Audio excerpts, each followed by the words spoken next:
Teman-teman sekalian, selamat siang. Ya, Hari ini kita masuk ke pertemuan berikutnya. Kita akan diskusikan tentang prebiotik, probiotik, simbiotik, postbiotik, paraprobiotik. Semoga teman-teman setelah kelas ini terus baik bedanya pre, pro, para, pro, sin, dan postbiotik. Gitu, ya.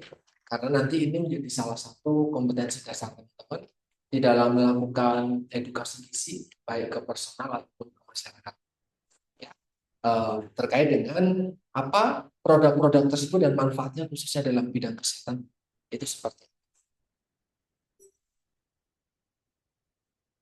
Oke, saya mau menyampaikan trivia ya. Ternyata saluran pencernaan kita sekalian itu ketika diperiksa itu kandungan atau di dalamnya itu terdapat sekitar 100 triliun mikroorganisme. Tapi tidak semuanya itu membawa manfaat. Tergantung apa yang kita konsumsi. Ternyata dari 100 triliun tadi ya, itu terdiri dari lebih dari 400 spesies mikroorganisme. Beberapa itu memberikan dampak buat kita untuk membantu proses pencernaan, untuk membantu. Tadi ada fermentasi ya, tadi kita sempat diskusikan sedikit tentang fermentasi, kemudian juga membantu di dalam eh, pembusukan dan pembusukan sesama sehingga buah rutin memberikan manfaat banyak manfaat kesehatan. Tetapi ketika kita juga tidak menjaga kesehatan baik, makan sembarangan, terus tidak ada keseimbangan mikroba dengan baik, maka akan didominasi oleh bakteri-bakteri yang berbahaya. Bakteri-bakteri berbahaya yang mungkin ketika makan sembarangan, jalan itu ketika masak mungkin tidak matang, itu menimbulkan AD, kadang-kadang tipes, ya, salmonella paratyphi itu berangkat dari kebiasaan ketika seseorang itu hidupnya tidak salmonella paratyphi yang menyebabkan tipes itu ada bakteri tersebut ada di secara alamiah berada di manusia. So ketika orang kena tipes artinya orang tersebut orang tersebut makan makanan yang terpapar bakteri salmonella. Artinya orang tersebut makan makanan yang kotor karena terpapar bakteri yang seharusnya ada yang pernah kena tipes. Saya sudah apa biar kalian tahu satu, dua, tiga, empat. Selama ini teman-teman merasa oh sama kena tipes kalau kecapean. Ada informasi kayak gitu sejak dulu.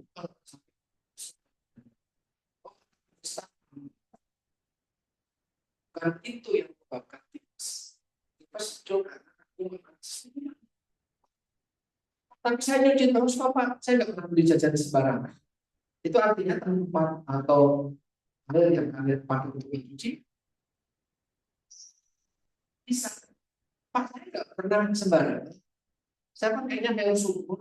Itu artinya air sumur kalian. Kok bisa? Belajar begini. Lingkungan kalian itu antara sumur, mata air yang kalian ambil itu terbiasa.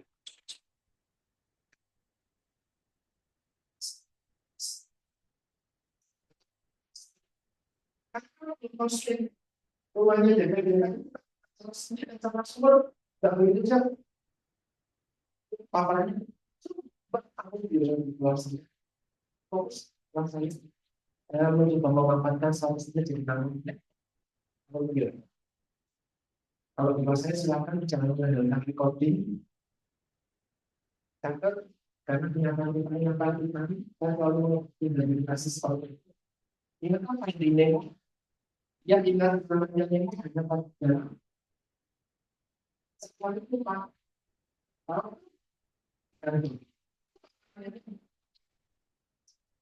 Kalau kelas saya bukan seperti kalau menteri koordinator digunakan dan sebagainya. Dampaknya sekali kelas saya mungkin itu baru yang persis. Materi kelas saya materinya apa? Terus, ya, seperti itu. Karena apa yang saya usahakan tidak ada di sini.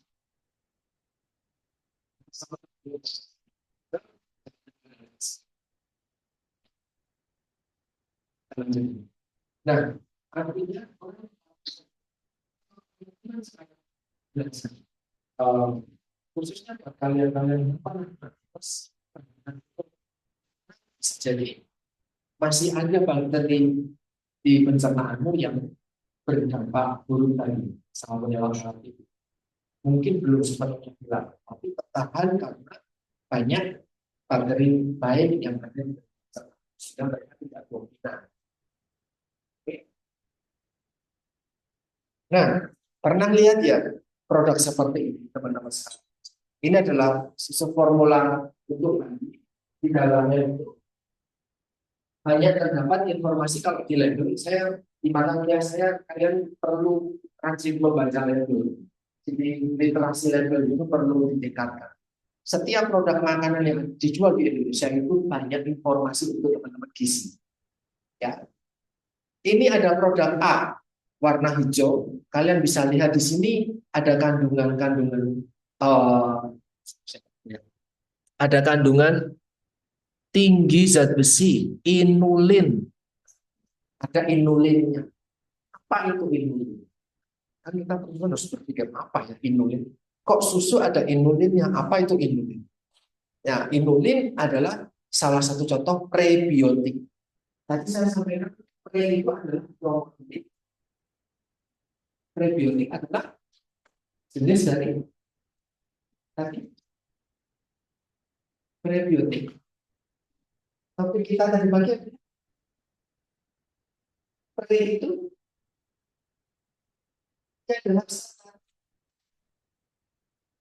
prebiotik serat. Ya, nah produk ini mengandung seratnya namanya inulin. Nah, produk susu formula sebelumnya dia ada klaimnya mengandung lactobacillus. Apa itu lactobacillus? Apakah lactobacillus itu serat? Bukan. Lactobacillus itu adalah bakteri, mikroba, mikroorganisme. Maka di dalam produk tersebut mengandung istilahnya probiotik. Nama probiotiknya lactobacillus. Oke, jangan confuse ya probiotik maka organis maka bakterinya. Oke, bakteri ini mau nggak mau itu makanan untuk tetangga juga makannya apa? Mikroorganisme ini dia butuh makan. Di sini kalau saya menggunakan sebagai materi ingat pre. Jadi makanannya itu prebiotik, organismenya itu namanya probiotik. Ya, program ini mengandung makanan, program ini mengandung organisme. Clear ya? Mereka mengandung salah satu zat. Ya, ini tadi sudah saya sampaikan. Prebiotik, probiotik. Ampun kebalik. Jangan sampai. Kita coba dikaji satu persatu dulu. Prebiotik. Apa sih prebiotik?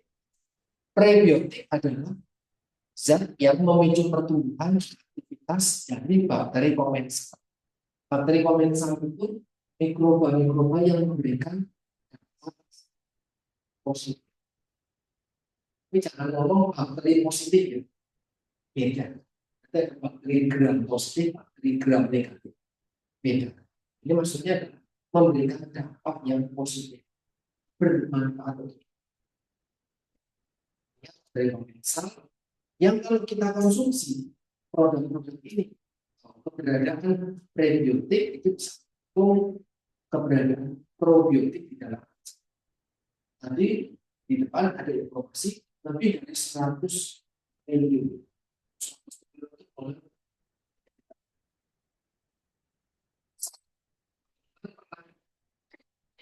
dengan salah satu merek probiotik, saya minum dua.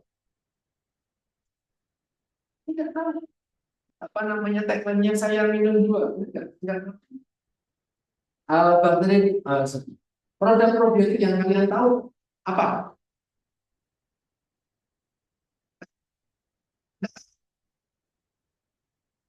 Satu botol kecil itu berapa kandungan mikrobanya? Pernah tahu? Pernah baca? Enggak tahu. Oh, ya, pernah baca, lihat nanti. Uangnya harus membuktikan apa ngasih. Kalian kalau ke minimarket sambil lihat harga, lihat ini pasti dengan kandungannya. Mulai belajar itu kita bisa satu kecil 60 ml itu kandungannya bisa sampai lebih dari 60 miliar. Banyak dibandingkan dengan apa yang kita. Dan di dalamnya ada bakteri probiotiknya. Nah, lactobacillus juga. Lactobacillus strainnya lactobacillus. Nah, jadi kita berarti belum banyak terbiasa mungkin mengonsumsi, ada yang mengonsumsi. No, rutin enggak. Kalau saya terima ada warna merah, ada warna biru. Kandungan bedanya adalah ini. Satu gram, satu gram, yang satu cuma.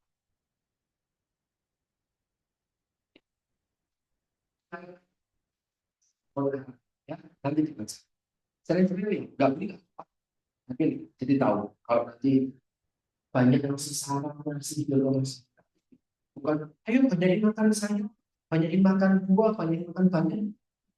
Mereka nggak makan sayur, buah, bayam, dan kata mereka makannya makan so, juga terkait dengan makan. Ya, tidak melulu makanan alami. Ya, teman-teman, kita balik lagi ke slide. Ini di sini prebiotik. Ada banyak sekali contoh prebiotik dan mayoritas semuanya adalah dietary fiber yang digestible, clear ya tadi ya. Serat pangan yang tidak bisa digesti, dan prebiotik ini tulisnya mulai dari bawang merah, kemudian ada kedelai, ada asparagus, pisang, daun bawang, rotinya roti gandum, jadi gandumnya tadi apa namanya, kulit gandumnya. Ada roti yang putih, ada roti yang kecoklatan gitu ya, dia ada roti gandumnya, kemudian artijo, kemudian juga ada bawang merah, bawang putih. Nah, ini adalah prebiotik. Contoh-contohnya. Oke, tipe-tipe prebiotik dia adalah serat yang larut air. Jadi di sini kalau sebenarnya ya SDM, soluble derivatif, bukan yang bitik. Nah, serat ini lah yang nantinya akan difermentasi menghasilkan prebiotik, difermentasi oleh probiotik menghasilkan short chain fatty acids, rantai pendek. Ada berapa?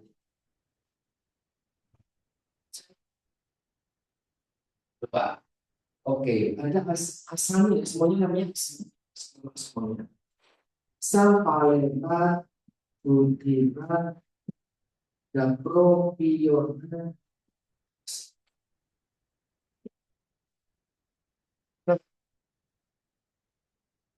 Contoh-contoh serat larut air itu ada golongan inulin tadi yang ada di depan ya, yang mengandung inulin, ada juga fos, gos, dan oligosakarida yang lain. Nah, ini ada contoh susu yang lain. Di sini ada prebiotik fos dan gos.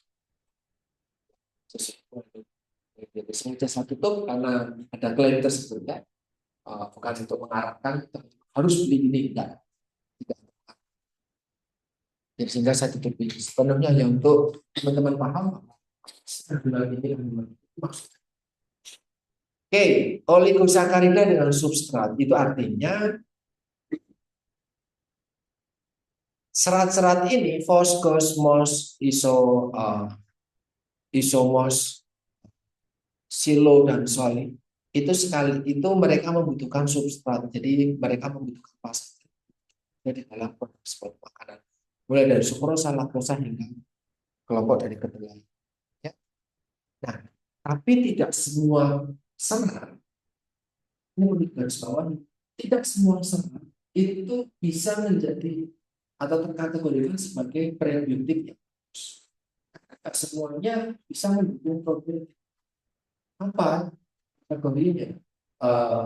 Agar jadi disebut efektif adalah ya serat tersebut tidak boleh terhidrolisa. Kalau terhidrolisa digesti. Hidrolisa hidro itu air lisa itu lisa. Jadi pemecahan boleh tidak boleh. Karena di depan kita ngomong serat itu digesti tidak bisa digesti. Ya, jadi tidak bisa dihidrolisa apalagi diserap. Karena kalau diserap kan nantinya tidak tercerna oleh mikroba. Mikroba itu bukan diri kita, itu zat asing di luar tubuh kita, tapi ada di dalam tubuh kita. Paham? Mikroba. Jadi bukan bagian dari kita. Bagian dari kita ya sel-sel tubuh kita. Mereka numpang hidup di kita.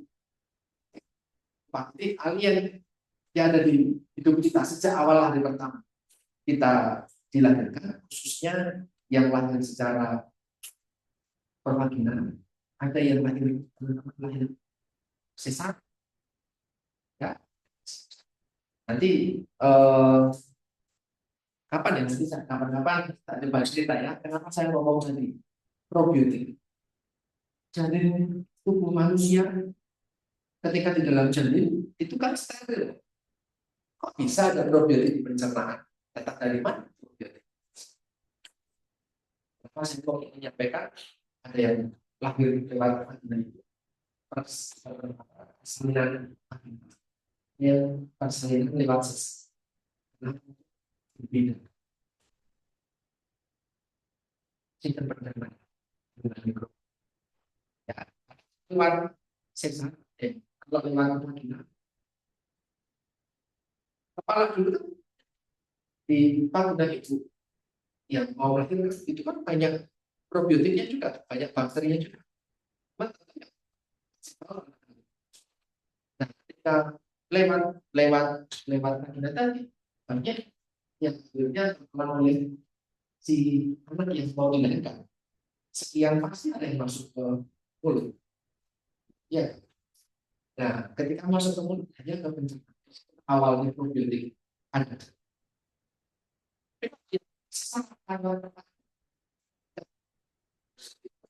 Ya, jika masih steril pencernaan itu yang membuat seseorang yang sesat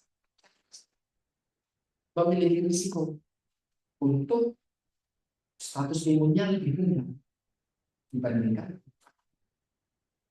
risiko. Artinya bukan berarti pasti aku sesat pasti punya risiko aja. Setelah menentukan tidak banyak dukungan dari keluarga untuk meningkatkan tidak pasti misalnya bisa masih teh misalnya kalau masih juga ada probiotik. Jadi ketika diberikan nasi pencernaan janin bayi pencernaan bayi itu jadi dapat suplai probiotik. Nah, ketika masih itu di zoom pakai mikroskop, itu akan ada banyak eh, probiotiknya, akan banyak sumbangan probiotik. Jadi kalau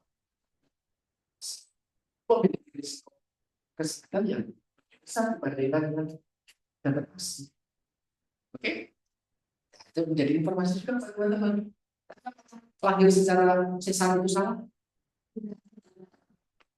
ada keputusan yang menyebabkan itu diambil tidak lewat, jadi tidak ada pasti sesar sama tinggal pasca persalinan apa yang perlu dilakukan. Oke, kalau cuma mengandalkan saja siap.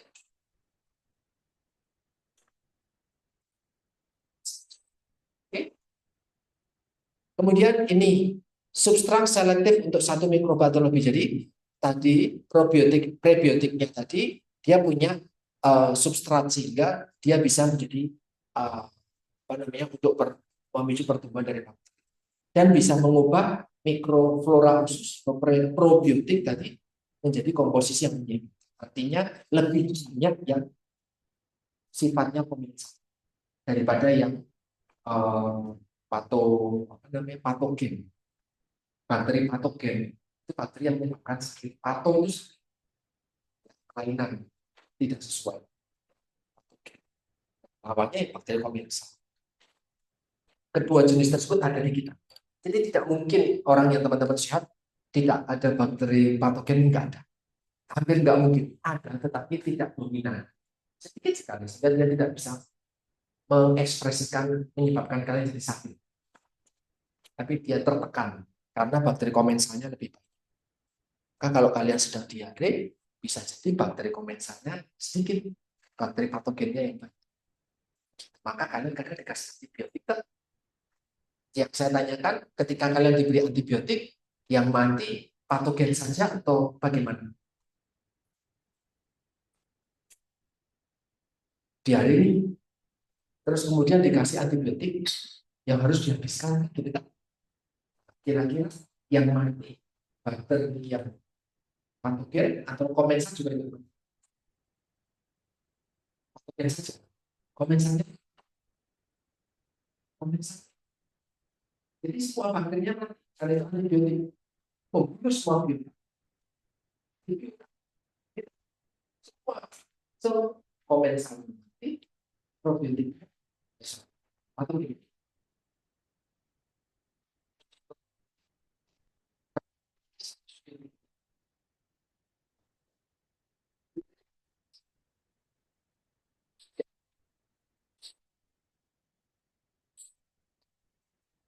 Nah, apa manfaatnya dari prebiotik? Manfaatnya banyak kalau kita mengonsumsi seratnya. Tadi banyak kita sudah bahas ya, konsumsi serat, rasio LDL-HDL, kemudian menurunkan tensi dan yang lain itu adalah manfaat dari prebiotik. Nanti bisa dibaca. Kemudian sekarang kita ke bakterinya, mikrobanya. Oh, probiotik, mikroorganisme yang hidup. Ketika jumlahnya cukup, memberikan manfaat kesehatan. Kalau kalian konsumsi ini probiotik, tapi jumlahnya nggak cukup, bisa memberi manfaat kesehatan. Tidak bisa, nggak cukup. Karena mungkin nggak mendominasi 100 triliun tadi. Cuma sedikit, nggak masih dampak. Ya, dan ada bakteri, kita sebutnya sebagai bakteri yang baik. Ada bakteri, mungkin teman-teman pernah dengar ya, ada kelompok Lactobacillus, ada kelompok Saccharomyces, ada kelompok Bifidobacteria, Bifidobacterium, ya. Kelompok Bifido, Lactobacillus. Itu yang paling sering ada di makanan adalah contoh-contoh seperti kelompok Bifido sama kelompok Lactobacillus. Nah, disebut probiotik yang efektif kalau dia ngasih manfaat. Kalau dia nggak ngasih manfaat, ya percuma, dia bukan probiotik. Kalau nggak ngasih manfaat. Kemudian dia juga tidak patogenik, artinya tidak memberikan dampak penyakit. Dan kalau bisa hidup. So kalau kalian makan yang susu fermentasi tadi, Tapi direbus, tren beberapa waktu lalu 4 botol ditambah soju, ditambah es, ditambah soda, itu terlalu banyak. Iklannya saja saya minum 2, ini saya minum 4. Yang perlu dikritisi ya jumlah mikroba. Jumlah mikroba tidak boleh terlalu banyak. Kalau terlalu banyak ada risiko tersendiri. Yang kedua, kalau terkait dengan kebiasaan hidup, saya jumlah mikroba, jumlah yang harus komentarnya adalah jumlah gulanya. 1 botol aja 10. Kalau 4, 40. Sehari berapa maksimal konsumsi gula? Tahu? Maksimal. Belum belum diinformasikan. Sehari kita boleh konsumsi gula pasir nggak? Boleh. Sehari maksimal itu 50 gram, setengah on.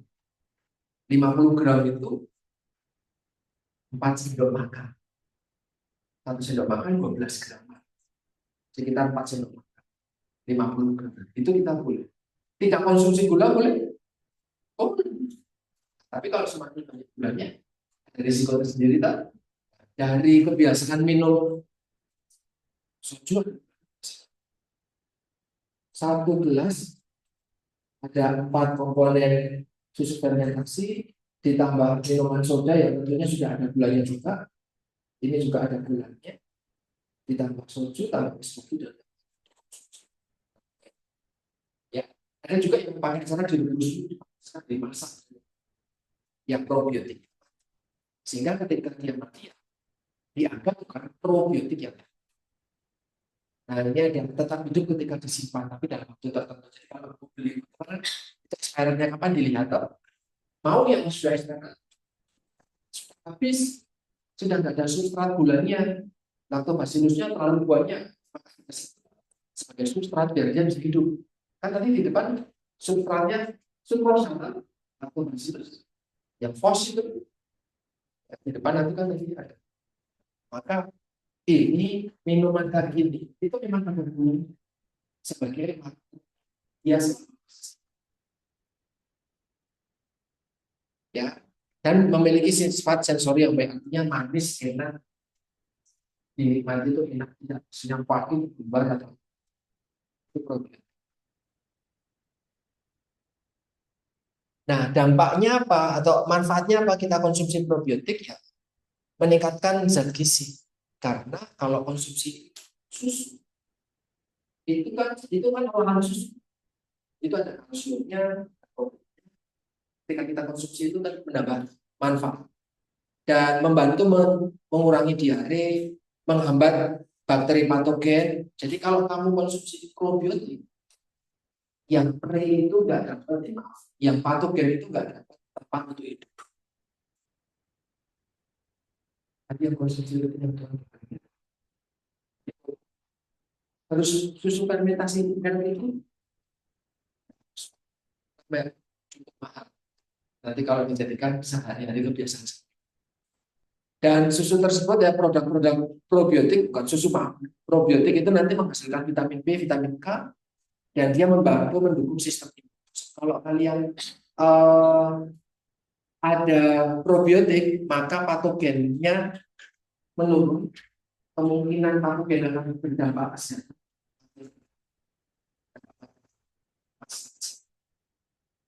Jadi dia memberikan respon imun yang baik.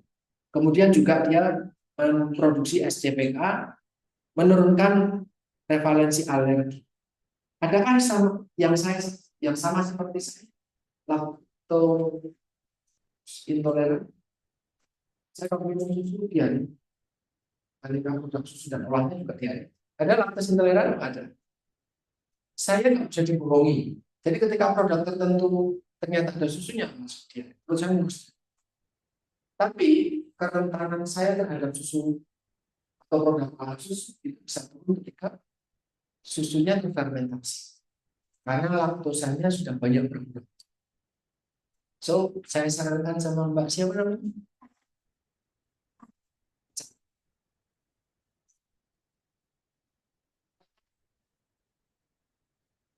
konsumsilah susu fermentasi. Saya bisa konsumsi itu, enggak ada masalah.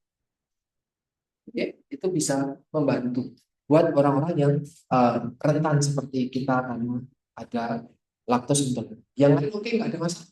Konsumsi susu, kecuali misalnya orang kaya.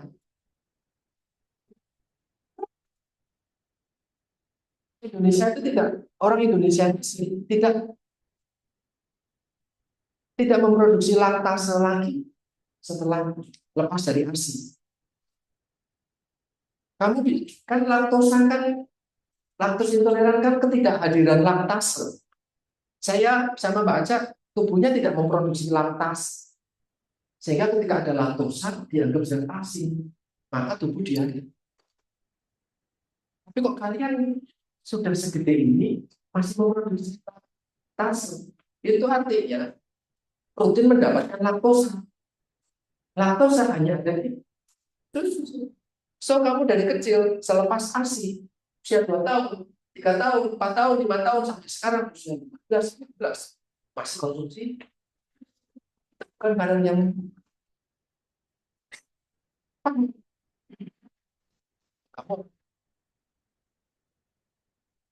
karena kalau kamu nggak kaya, kamu nggak mungkin dapat susu.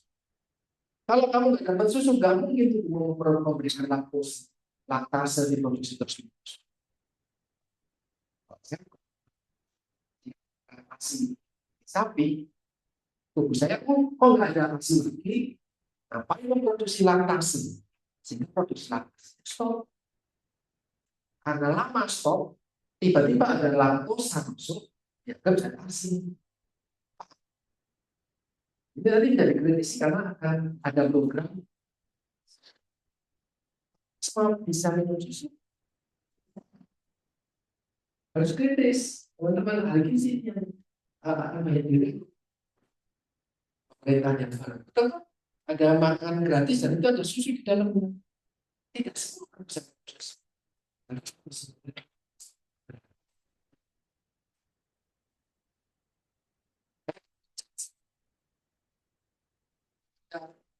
Berlangsung seperti berhenti, kecuali memang tidak mengonsumsi susu dalam waktu yang panjang. Ya. Nah, ada istilah baru teman-teman sekalian. Ada istilah namanya postbiotik. Postbiotik adalah hasil metabolisme dari probiotik.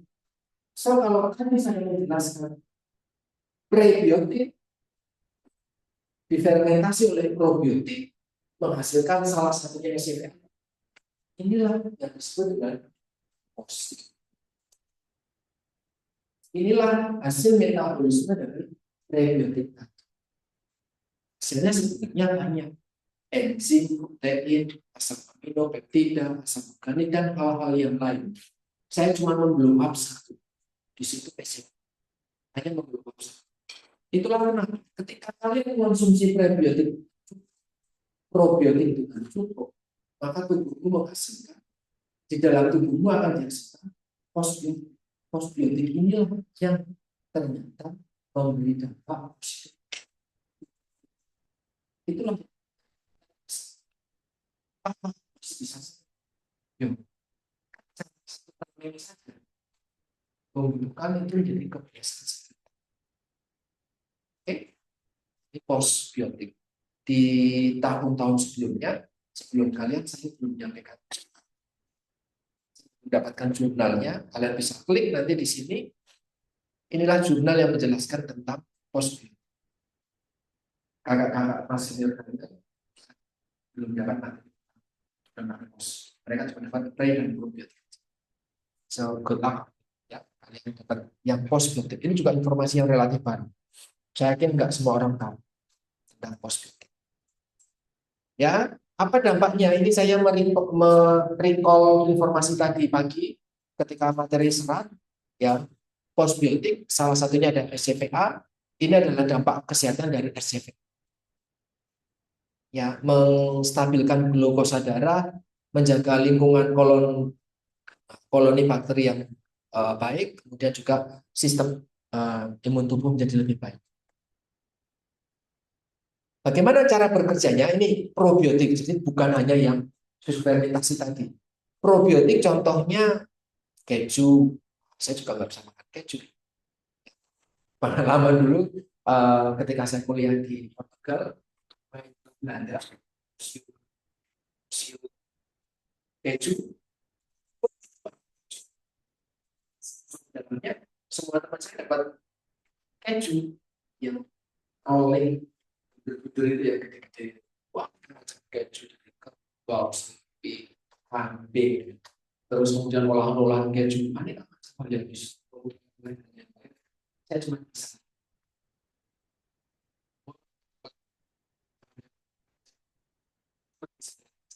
Kenapa? Ya, tidak bisa konsumsi. Sayang sekali. Ya, ini keju yang sudah tua ya, keju tua mereka banyak mengandung probiotik. Ada yang konsumsi keju rutin? Nggak ada. Kalau ada, artinya orang yang lebih kaya lagi dari orang. Karena nggak relatif tidak relatif.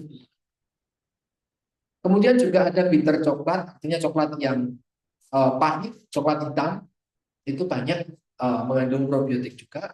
Ada kefir, ada krim asam ya. Kemudian ada miso, ada pickle. Pickle itu kalau di Jerman itu sayuran mulai dari sawi, batang sawi, mentimun, acar itu difermentasikan. Kalau di Korea terfermentasi, fermentasi ya, pickles. Kemudian ada susu probiotik ini yang paling banyak kita di sekitar kita dan ada yogurt. Ini juga probiotik makanan dalam bentuk makanan. Selayaknya makanan seperti oke. Kemudian itu cara kerja.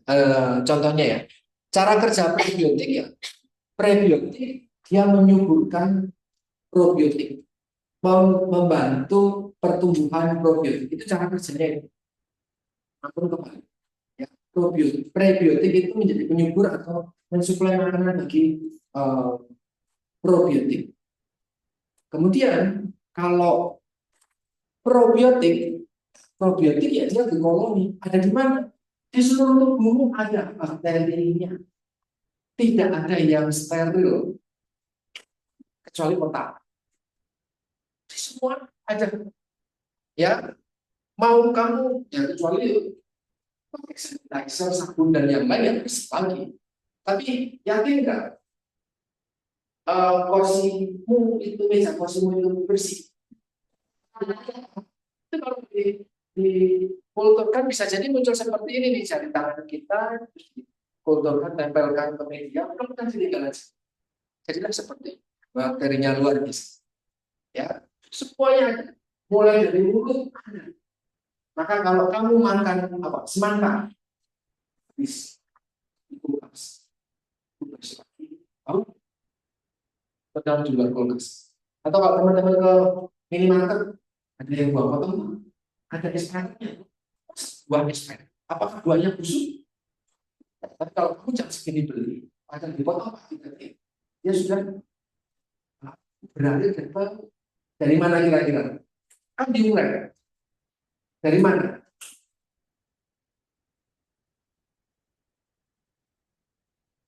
Dari yang penjualnya miris. Bisa jadi pisaunya apa?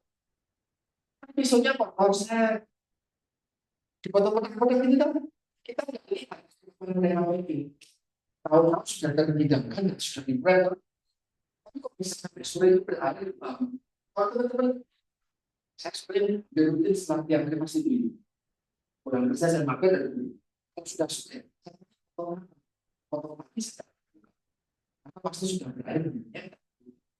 Itu artinya kontaminasi dari bakteri. Pak, tapi itu probiotik. Terus belum tentu. Kami yakin tangan yang bersih itu isinya probiotik yang memberi manfaat positif. Jadi, oh, backup apa gitu, terima uang, terus langsung terima uang. Oh, ini. Aduh. Kan bisa jadi kan ya. Ya, sehingga memang ini banyak sekali. Di kulit kita banyak. Di kulit kita banyak. Di mulut, saluran pencernaan dari mulut sampai itu full. Banyak yang kita alami. Dan di genital, mau di perempuan atau laki-laki sama aja. Ini terlalu lebih banyak dari perempuan. Karena perempuan lebih terbuka. Nah, posisinya dari mana? Jadi probiotik. Tapi apakah semuanya berdampak positif? Oke. Dan mereka untuk yang probiotik dia membantu melawan bakteri patogen yang menyebabkan patung, menyebabkan penyakit. Itu cara kerja dari pre dan pro. Apa perbedaannya? Ini salah satunya perbedaan di cara kerja ya. Kemudian perbedaan berikutnya prebiotik. Ini bukan makhluk hidup sehingga mau dimasak, digoreng, direbus, dijemur dan lain-lain tidak usah. Disimpan ya selamanya tidak usah. Tapi kalau probiotik karena dia hidup maka ada usianya, ada usaha untuk menjaga dia tetap hidup, maka disimpan. Nah, dan dia mudah rusak. Jadi kalau kamu mengonsumsi tadi di depan ada kefir, cheese, egg cheese, bitter coklat, kemudian ada keju, susu fermentasi dan lain-lain. Ingat, ada masalah waktu, semakin lama semakin cepat rusak. Ada gampang, ada yang rusak oleh panas dan rusak oleh dingin. Ya. Jadi kalau keju kok sampai kebakar kayak marshmallow dan itu rusak protein. Ya, ya. Tapi informasi terbaru, good luck of you, karena saya mendapatkan informasi bahwa ketika probiotiknya mati pun masih sangat luar biasa. Maka probiotik yang sudah mati oleh panas, dingin, atau disimpan terlalu lama dan lain-lain, dia akan berubah menjadi pro. Ini juga hal yang saya sampaikan ke sini. Para probiotik. Nah, karena dia harus disimpan lama, tidak bisa disimpan lama, kan produsen jadi harus berpikir gimana caranya biar produknya laku. Kan nggak bisa jualan produk susu fermentasi itu setiap hari langsung laku dan habis. Karena harus disimpan. Maka harus ada upaya untuk meningkatkan umur simpan. Karena ini masalah waktu tadi. Ada teknologi namanya micro encapsulasi. Produknya yang dari ya. Jadi ini contohnya micro sebelum itu saya jelaskan dulu ini. Nanti micro encapsulasi ada di bawahnya lagi. Ini dia. Saya jelaskan yang parabol. Probiotik ketika kita bagus waktu dan yang lain ya jadi paraprobiotik ya, sel bakteri probiotik yang akhirnya tidak aktif. Kenapa tidak aktif? Karena banyak perlakuan sengaja atau tidak sengaja sehingga sudah tidak aktif atau mati. Mau dia bentuknya masuk itu atau sudah pecah-pecah. Penelitian ini kalian boleh klik berarti itu ternyata memberikan informasi bahwa kalaupun bakterinya sudah mati, itu ternyata dia masih memberikan kesehatan buat manusia. Makan mati atau masih hidup, itu masih memberikan manfaat. Yang lebih baik yang masih hidup. Ini manfaatnya banyak sekali, teman-teman. Silahkan baca. Para probiotik. Oke, ada teknologi namanya mikroenkapsulasi. Ya, mikroenkapsulasi adalah mikroba probiotik yang kalau kalian lihat nih di sini dilindungi oleh sel cangkang sehingga dia awet, sehingga ketika di pencernaan kalian maka ada lambung sifatnya sangat asam nggak rusak. Asam lambung itu nggak rusak.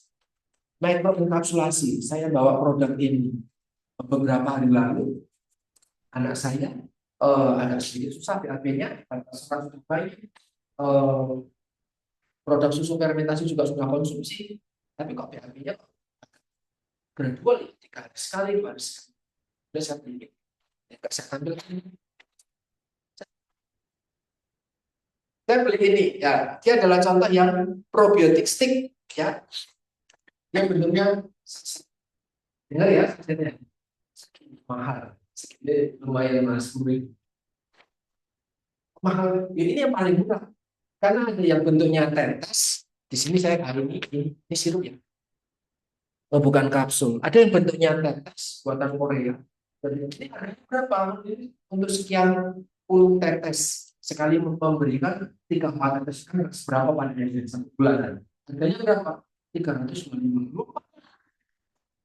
Satu botol kecil, Pak, kayak 4 tes. Isinya probiotik dalam bentuk cangkir.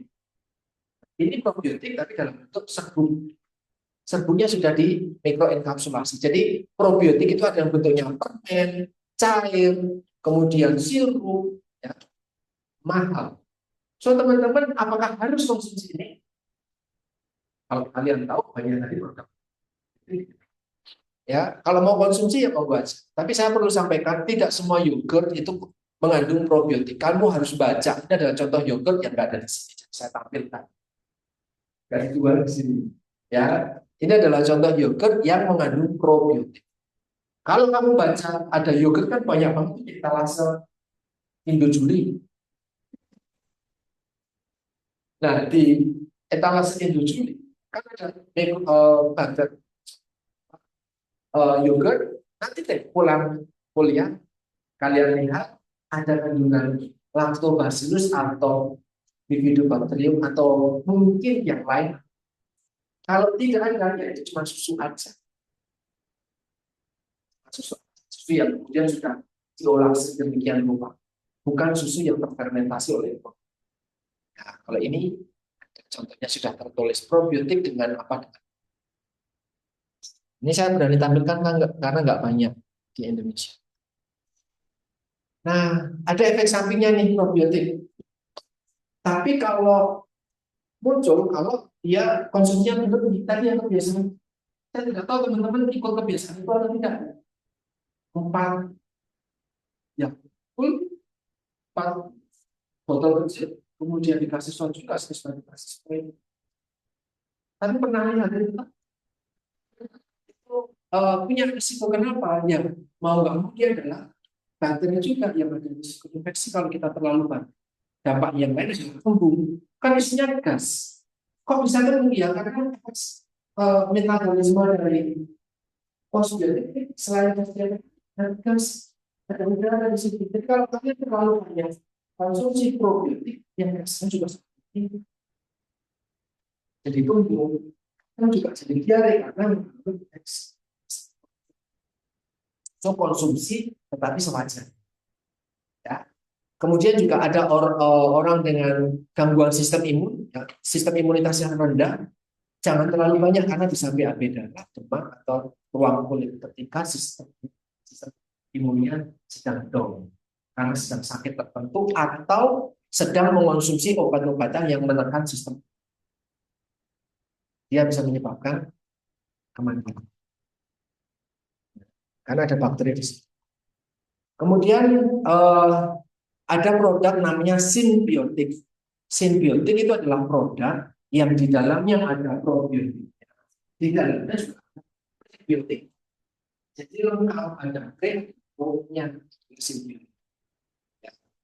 Contohnya susu dengan pos dan bibido. Susu yang mengandung laktitol dan ditambah laktobacillus. Jadi susu tersebut termasuk susu Synbiotik. Ini beberapa penelitian terkait dengan konsumsi simbiotik, ya, ada yang keseimbangan mikroba menyebabkan infeksi mencerna, infeksi saluran pernafasan, infeksi saluran pencernaan. Nah, ada yang nggak suka tempe?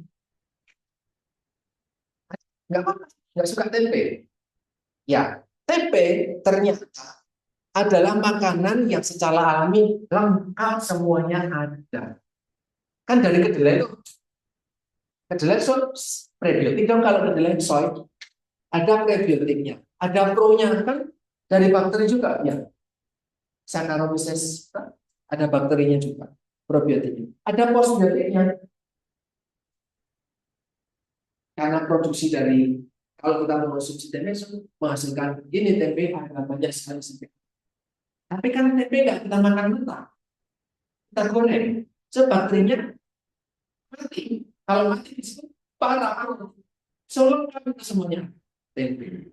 Ya, kalau tempe segar ya ini, kalau tempe yang sudah dimasak ya itu menjadi para pro, prebiotiknya masih ada, hasil postbiotiknya masih. Nah, nah, konsumsi. Oh, kalau nggak mau Pak, bisa diganti dengan tahu. Tahu fermentasi. Ya beda ya, tahu fermentasi itu bukan probiotik. Prebiotik mungkin ya ada seratnya, kan tidak terfermentasi. Nah, ini adalah penjelasan tentang pro, pre, post, dan parabiotik, dan semuanya memberi manfaat kesehatan buat kita ketika kita mengonsumsinya dengan cukup. Ke depan, ini teman-teman, saya mengajak walaupun masih semester 1 ya. Nanti kalau kalian sudah semester atas, silahkan buat penelitian tentang pengembangan probiotik. Karena makanan di sekitar kita, probiotik itu banyak banget. Tempe itu nggak cuma dari kedelai. Tempe itu dari berbagai macam kacang-kacangan. Dan bakterinya nggak cuma Saccharomyces. Semua bakteri kalau juara mungkin akan menyebabkan atau memproduksi tempe. Nah, ini bisa menjadi peluang penelitian yang baru. Ya, yang bisa saya simpulkan, semakin ke sini banyak orang menjadi lebih aware terkait dengan kesehatan, dan mereka banyak mengonsumsi probiotik, susu fermentasi dan yang lain sudah menjadi hal umum di masyarakat, sudah jadi bagian. Bahkan ibu-ibu di sekitar rumah kalian mesti dari pagi-pagi baju merah putih gitu ya, bawa pakai sepeda atau sepeda motor, antar satu pak dua pak. Tahu ya ibu-ibu tersebut yang saya maksud?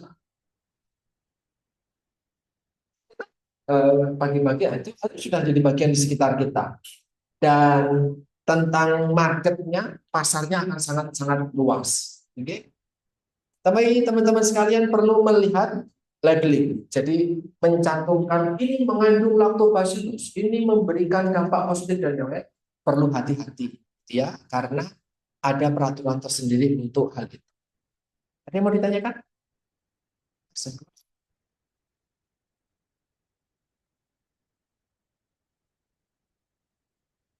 Oke, ada yang mau ditanyakan teman-teman? Ya, Mbak. Siapa namanya, Mbak? Elizabeth.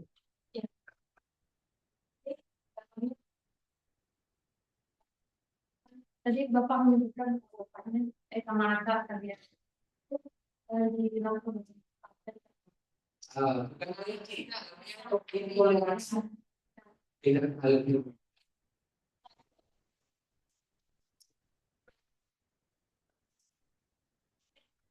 Tapi beberapa merek lain itu masih bisa. Itu kok bisa kayak gitu?